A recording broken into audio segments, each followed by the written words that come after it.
Hola, para entender las vacunas, vamos a tratar de entender contra qué estamos luchando, ¿no? Hay que entender, muy interesante entender qué es un virus, finalmente, ¿no? El, el virus es algo que no pertenece a ningún reino. Es decir, ustedes, ¿en qué reino clasificamos que pues, todos los animales, plantas, etcétera, los seres, los clasificamos? Y si alguien me pregunta a qué reino pertenece el virus, yo les digo, ¿te estás hablando de algo? Hasta podríamos hacerlo como adivinanza. No está vivo ni está muerto.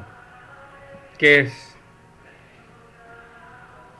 Ah, caramba, está difícil. No está vivo ni está muerto. ¿Qué es? Ahora te la voy a poner más compleja la adivinanza.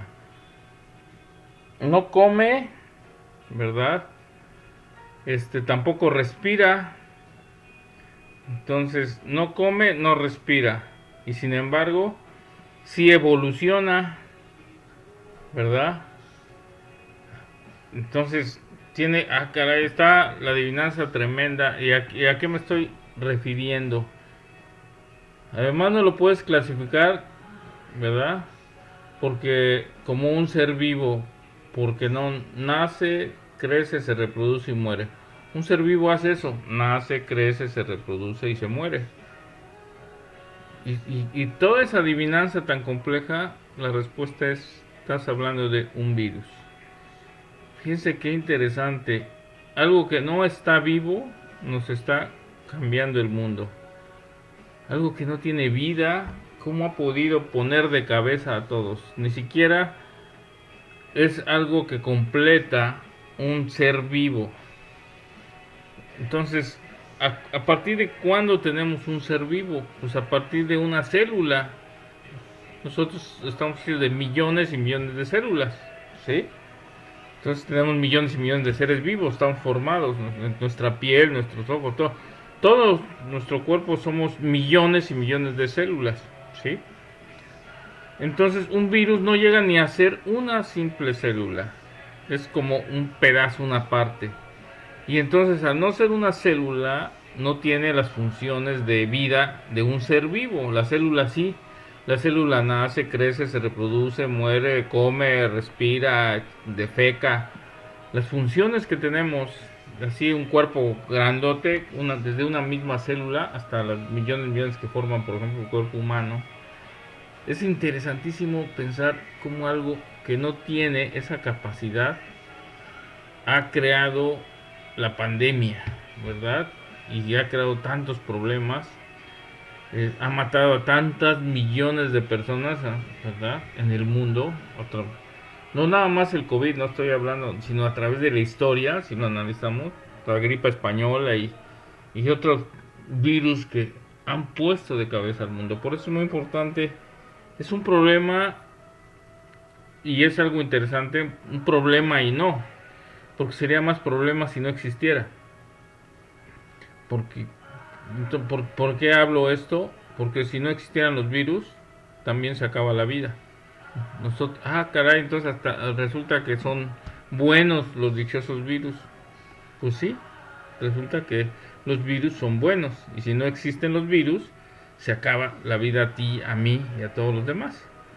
Ahora resulta que los virus nos van a ayudar. ¿Sí?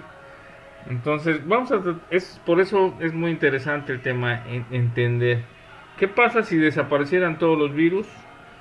Entonces, al desaparecer todos los virus, otros microorganismos como las bacterias tomarían el control, el lugar, y entonces invaden a todo y nos dejarían a nosotros fuera de la jugada.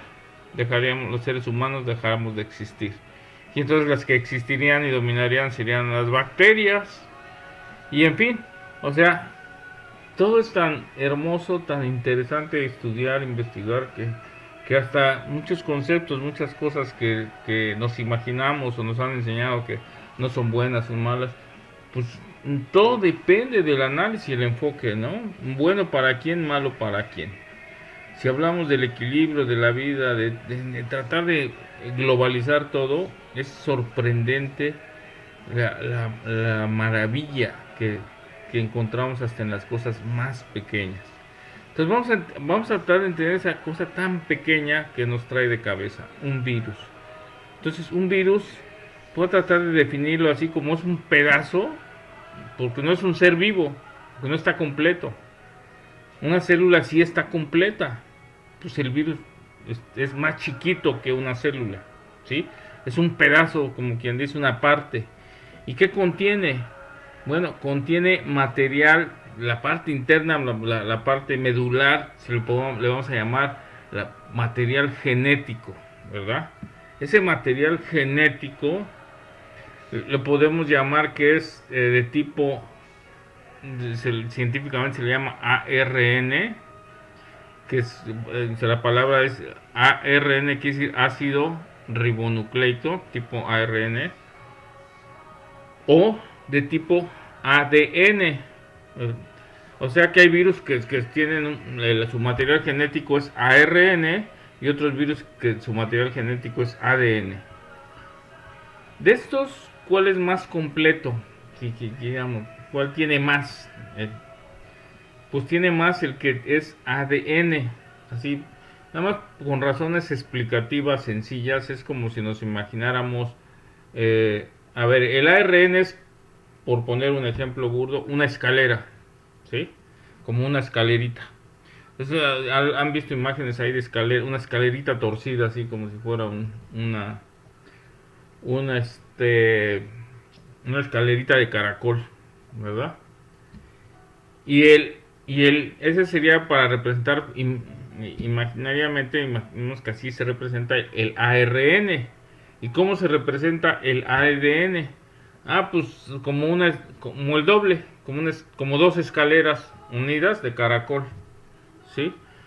Entonces así de manera muy sencilla, un virus ARN es más simple que un virus ADN, ¿sí? Entonces es un poquito más complejo el ADN. Ahora, entonces ya nada más como razón de concepto, pues hay virus que tienen un material genético tipo ARN y otros de tipo ADN. Bueno, ya entendimos eso. Ahora, ese material genético está dentro de un protegido, vamos a decir, dentro de un huevito, dentro de una cápsula, ¿sí? Que se le llama su cápside o membrana. Ya saben que con los términos científicos es muy fácil que uno se confunda, pero entendiéndolo de una manera sencilla, ese material genético está envuelto, protegido dentro de su cápsula, ¿verdad? Y por ejemplo, en el caso y esa cápsula puede tener diferentes formas, ¿no? Y de acuerdo a esa forma, pues ya en el caso del dibujo del COVID, lo representan como una bolita, ¿verdad? La bolita representa la cápsula. Adentro de la cápsula estaría el ARN, lo podemos dibujar una escalerita, una media escalera, ¿verdad? Adentro, porque el COVID es tipo ARN. Y luego le ponemos unos piquitos así, como puntas de pelo y todo eso, que le llamamos son las otras partes, ¿sí? La proteína. Bueno, tienen sus términos, sus partes, sus fragmentos. Eso no es tan importante, sino entender así de manera muy simple. Ah, pues un virus es un pedazo de una parte de código genético, de material genético, envuelto en una cápsula, ¿sí? Envuelto en algo. Y con formas diferentes. Y con puntas, picos y diferentes detallitos, ¿sí? Pero básicamente eso es un virus, ¿sí? Es un semiorganismo vivo, por eso no es un ser vivo propiamente, está muy interesante. Sin embargo, evoluciona, no respira, no defeca, no esto, pero sí evoluciona y sí empieza a replicarse, ¿verdad? Pero no puede replicarse por sí mismo, ese es otro detalle, necesita invadir. Entonces, otra cosa interesante que hace este pedazo de material, ¿verdad? Que es un virus de materia, se mete y necesita una célula viva ¿verdad? Para reproducirse necesita un ser vivo, ¿sí? Entonces, por eso busca invadir. Su función de él, dices, bueno, busco invadir y tiene elementos muy interesantes, ¿verdad? Usa elementos en donde invade, se mete en un ser vivo, bien, en una célula, que ya ese sí es completa, y le genera una serie de situaciones en su código propio de esa célula, porque las células sí tienen su propio código genético, se mete y la provoca que esa célula se empiece a comportar de una manera que empiece a reproducir, no, no que rehaga sus funciones normales esa célula, sino que empiece a obedecer como quien dice al invasor, al virus, para que se empiece a reproducir, para que empiece a replicar, ¿verdad? Más virus y aumentar el número de virus. Toda esta parte me parece súper interesante, ¿no? Esta forma, meternos a los detalles de cómo ocurre esto, de cómo engaña, cómo hace el truco para que esto se pueda meter dentro de un ser vivo y obligar a ese ser vivo a que cambie sus funciones y a que empiece a hacer otras funciones para conveniencia de su reproducción del virus. O sea, un invasor que se mete y le ordena a un ser vivo qué cosa hacer. Es sumamente interesante y no tiene cerebro, no tiene esto, no. ¿Cómo es posible? Un pedazo, ¿verdad? Bueno, aquí vemos la maravilla de la creación, ¿verdad? La maravilla de cómo una cosa tan insignificante puede hacer cosas tan extraordinarias. Bueno, ahora, ¿cómo vamos a atacar? ¿Cuáles son las maneras de atacar a este virus? Pues hay que evitar que se reproduzca, ¿verdad? Hay que evitar que funcione, ¿verdad? Que empiece a hacer su labor. Y entonces, por eso se busca agarrar un pedazo del virus, ¿verdad? Atenuado, vivo, aislarlo, ver la forma que esté todo debilitado y meterlo a las células del cuerpo humano para enseñarle a defenderse. Decir, bueno, aquí, pero ahí te lo mandamos, pero todo débil, todo mal, ¿no? Esa es una forma. O otra forma es meterle pedazos del virus. Dice, no te voy a poner el virus, sino te voy a meter pedazos, ¿verdad? Otra forma es aventarlo muerto. Ya ahí te meto el virus, pero ya está. ¿Cómo vamos a matar algo que no está vivo? Entonces, es hasta un error decir, vamos a meter el virus muerto. Dice, ¿cómo? Si me estás explicando que no tiene vida, ¿cómo vas a meter el virus muerto? Entonces, estrictamente estoy hablando mal. Tendría que decir, te voy a poner el virus que no ha estado muerto, pero te lo voy a poner no activo, ¿sí? Inactivado sería la palabra correcta, ¿sí? Pero bueno, esas son más o menos las formas de producir vacunas, ¿verdad? Y normalmente se manejaba todo hasta a nivel con los seres humanos, pues meter las partes del virus, ¿verdad? O meter al virus atenuado, el virus atenuado, ¿verdad? Activo, vamos a llamarle la palabra correcta, el virus activo pero atenuado, debilitado, ¿sí? Se estudia la forma de que no pueda, ahora sí que no pueda funcionar normal, se le mete debilitado para que no tenga la fuerza, el poder de reproducirse y causar la enfermedad, pero sí para que el cuerpo lo reconozca y empiece a producir anticuerpos.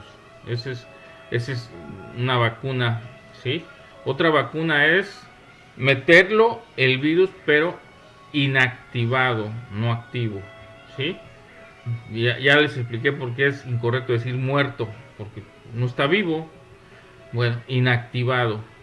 La otra forma es meter partes o pedazos del virus, fragmentos del mismo, ¿sí? Y a veces para eso se puede utilizar se le llama meter una plataforma. Pero ¿en qué consiste eso de una plataforma? Pues como que no está muy claro. Consiste en agarrar otro virus que no sea el mismo, un virus que sea inofensivo, o sea, inocuo, nada más agarrarlo como de mula, ¿verdad? Como lo hacen aquí los narcotraficantes, ¿verdad? Para pasar una cosa de un lugar a otro. Así se hace la vacuna. Se agarra un virus de tipo mula, nada más para que no haga nada, que sea inocuo, pero que sí sea un virus y que lleve la carga del otro, del virus que sí es malo. Entonces, el virus que sí hace daño, se le mete en otro virus y se le mete al cuerpo. Ese es de plataforma, usando una plataforma. Lo que pasa es que si usamos los términos científicos, pues va a ser muy difícil que nos entendamos, ¿no? Parece como si estuviéramos hablando en parábolas o en eso. Entonces yo quiero tratar de una forma más simple, que sea, pues ahora sí usar un lenguaje que lo entendamos todos, ¿verdad? Porque no todos somos médicos, no todos somos científicos, entonces, pero sí todos tenemos la enfermedad, todos tenemos la duda, todos tenemos el problema, y por eso tenemos que aprender a buscar un lenguaje donde todo mundo entienda, ¿sí? Y si no estoy siendo claro, háganmelo saber para buscar ser más sencillo, porque quiero ser más sencillo cada vez para que pueda entender de una manera sencilla que hasta un niño pueda entenderlo. Bien, entonces, ahora, ¿qué es lo nuevo? ¿Qué es lo interesante? ¿Cuál es el reto científico y cuál es el gran avance? A utilizar material genético, o sea, utilizar la parte genética, ¿sí? Entonces, ahora la nueva vacuna, por ejemplo, de Pfizer y Moderna, está usando la parte genética para esto. Eso es una nueva forma de hacer vacunas que no se había llevado pues nunca antes en la historia. Otra vez estamos haciendo historia aquí con el COVID. Y por eso es la gran preocupación mundial, porque dices, pues que nunca antes se había hecho. Sí, efectivamente, nunca antes se había hecho. Y ahorita, dada la emergencia y el problemón que ha causado y ha puesto de cabeza al mundo, pues ante la emergencia el hombre tiene que utilizar medidas emergentes, medidas urgentes, es normal. Entonces, ¿qué es lo peor que nos puede pasar? Pues morirnos, o sea, definitivamente. Entonces, es la muerte causada por este virus. Entonces, tengo que buscar una solución que obviamente sea solución, no algo que me va a hacer lo mismo que el otro, matar. Entonces, es ilógico desarrollar algo que me va a provocar muerte, ¿sí?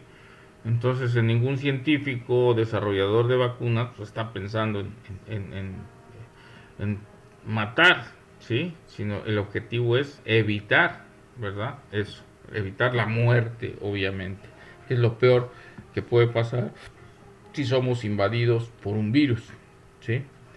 Entonces, ¿qué riesgos hay o qué podemos observar? Bueno, las nuevas vacunas, ¿verdad? No tenemos el riesgo de que nos dé el virus, porque no nos están metiendo el virus, ¿sí? No es ni el virus vivo, ni el virus inactivado, ni el virus, sino están metiendo ahora la nueva vacuna, en el caso de Pfizer y Moderna, estamos hablando de código genético, lo que nunca antes se había hecho. Estamos metiéndonos con la genética, con la parte más interna, ¿verdad? Se le llama, con esa parte genética, que se le llama el ARN, porque en este caso el COVID es un virus de tipo ARN, que tiene cadena ARN. Entonces, ya habíamos explicado que es más simple el ARN que el ADN. Entonces, estamos utilizando ahorita, afortunadamente sirvió que es más simple el virus del COVID y se está utilizando un código, una parte tipo ARN que le llaman ARN mensajero. Dice, funciona con ARN mensajero. Pues sí, pero no entiendo qué es eso. Bueno, ya es la parte interna, la parte más profunda a nivel genético que decimos es una parte del virus. Ahora, ese ARN mensajero, por ejemplo, se encontró en el caso de Pfizer, pues que era necesario tenerlo a temperaturas exageradamente elevadas en enfriamiento, ¿sí? En el caso de la Moderna ya no fue tanto, pero en el caso de Pfizer, que tiene un nivel de efectividad ahorita que es la evaluada, la mejor evaluada en efectividad es la Pfizer, ¿verdad? Y luego le sigue la Moderna. Pero están dando resultados muy interesantes hasta ahorita. Ya está aplicada en muchos millones de personas. Ahorita estoy hablando de que estamos en abril del 2021 y ya hay incluso los israelitas, ya más del 50, casi el 60% ya están vacunados de la población de Israel. Y en el caso de Estados Unidos ya prácticamente la tercera parte, o sea, estamos hablando de más de 100 millones de personas ya están vacunadas en Estados Unidos. Pero ahorita los países punta, los países líderes es Israel en primer lugar, luego le seguiría Inglaterra, que tiene como ya va la mitad, un poquito más de la mitad tal vez, ¿verdad? Pero ya en este mes de abril, Inglaterra, vamos a ponerle la mitad. Israel, más de la mitad. Y Estados Unidos, la tercera parte. Son países con recursos, son los países ahorita punta. Hay otros países que pues no tienen ni el 1% de su población vacunada. Países como México anda ahorita por el 10%. Y así cada mes vamos a ir observando que cada vez va a haber más y más población. Pero estamos hablando ahorita de ya vacunas aplicadas en el mundo. Ahorita ya nos estamos acercando casi a los 400 millones de vacunados. Y se espera que esto, pues todo el mundo está esperando vacunas. Que hay riesgos, sí hay riesgos, sí. Todas las vacunas, todos los medicamentos tienen riesgos. El riesgo más fuerte es un choque, ¿verdad? Una alergia, una reacción, ¿verdad? Fuerte contra la vacuna, que si no es atendida, si no es manejada bien, sí puede llegar a llevar a la muerte de la persona. Pero hay que ser lógicos en el sentido de cuántas personas y en proporción hay. Aquí hay muchas variables, muchos tipos de personas, tamaños, formas, etcétera. Y acuérdense que tiene que ver la raza, el peso, la estatura, la edad, las enfermedades, o sea, 1000 variables hay, ¿sí? En realidad.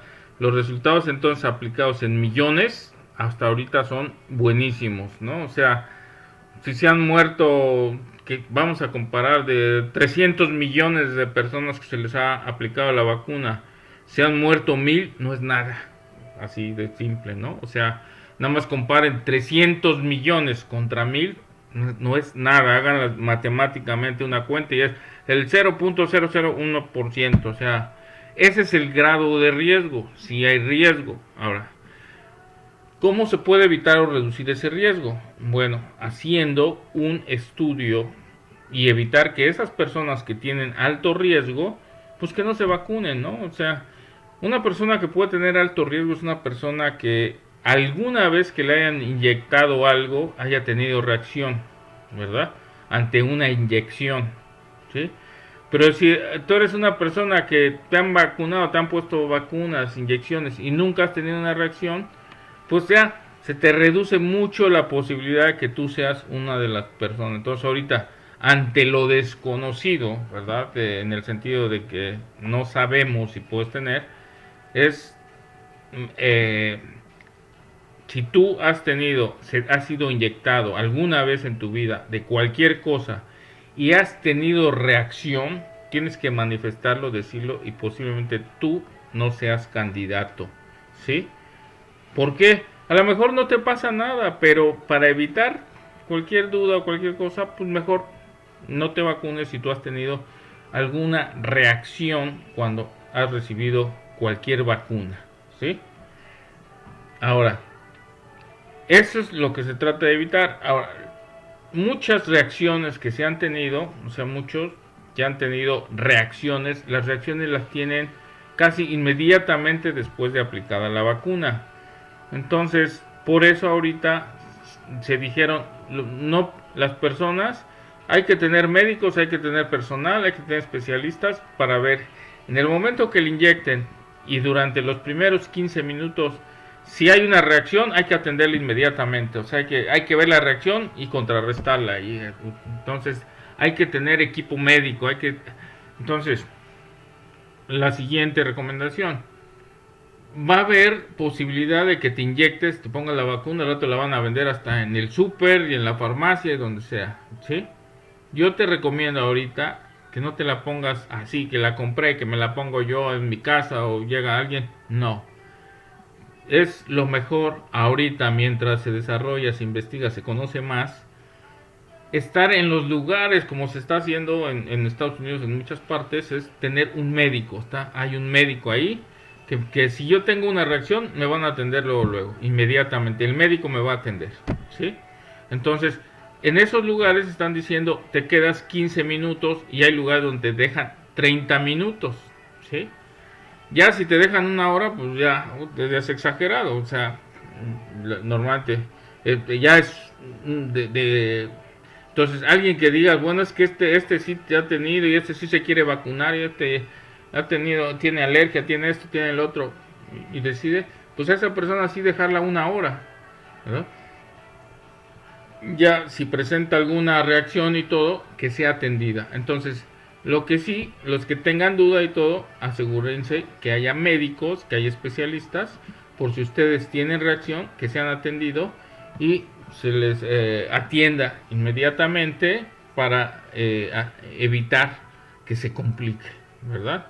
Entonces, ¿cuál es la medida precautoria en todos los países o que yo les recomendaría donde se la pongan? Es que haya un médico, que haya personal que pueda atenderlos en caso de que ustedes tengan una reacción los primeros minutos, ¿verdad? Y podríamos irnos hasta los 60 minutos, que ya me parece exagerado. Si no te pasó nada en 15 minutos, ya no te va a pasar nada, normalmente, ¿no? No estás teniendo una reacción. Ahora, si te inyectaron la Pfizer o la Moderna o la que sea y presentaste una reacción, sí, te tuvieron que atender, te tuvieron que esto. En esos casos ya no te pongas la segunda vacuna, ¿sí? Ya no es recomendable la segunda dosis porque tuviste reacción y se te tuvo que atender y tuviste que recurrir a los médicos y servicios de ahí. Entonces ya no se recomienda que se ponga la segunda dosis, ¿sí? Si fuiste como la mayoría, ¿verdad? Como el 99.9% que no te está pasando nada, entonces, pues adelante, no hay problema, sigue, ¿sí? Entonces esperemos que no seas tú en el 0.001% que tengas y si la tienes, que asegúrate que haya médicos, que haya ahí, que te saquen del problema. De esa manera, pues ya reducimos bastante las posibilidades. Otra forma es que se te entreviste, es importante en la entrevista que te hagan preguntas como esa que te estoy diciendo. ¿Has tenido alguna reacción a una vacuna, a una inyección, etcétera? Te acaban de vacunar, por ejemplo, de gripa, de esto, del otro. Entonces, cuando tienen otros medicamentos, otras vacunas, no es conveniente hacerlo. Es importante que se haga una entrevista. Si no te entrevistan, si no te preguntan, no te vacunes, porque no se está siguiendo ahorita los parámetros, vamos a decir, mínimos requeridos para hacerlo. Entonces, busca un lugar donde te hagan las preguntas, ¿verdad? Médicas, las preguntas para evaluar y ver la posibilidad. Y si tú eres una persona de cierto riesgo, ¿verdad? Sí, pues adelante, da tu información. Es muy importante para que se sepa antes de vacunarte. Repito, si no te preguntan nada, no me da confianza. Yo no me vacunaría en lo personal porque no están siguiendo un protocolo. O sea, protocolo, ¿qué reglas hay que seguir ahorita? Que no se tiene tanta experiencia, que no se ha dominado, que estamos aprendiendo, que estamos creciendo, pero que juntos estamos logrando vencer un problema mundial, ¿sí? Entonces, definitivamente hay que buscar la mejor opción, hay que razonar, hay que aprender, hay que preguntarnos, pero sobre todo hay que informarnos lo más que podamos. Espero esta información les sirva. En otro video seré mucho más específico, gráfico, si te interesa saber más a detalle y tener más idea de todo esto, haré otro video con mayor detalle y dibujitos y todo, si te gusta y aún te han quedado dudas de lo explicado hasta aquí. Dios te bendiga.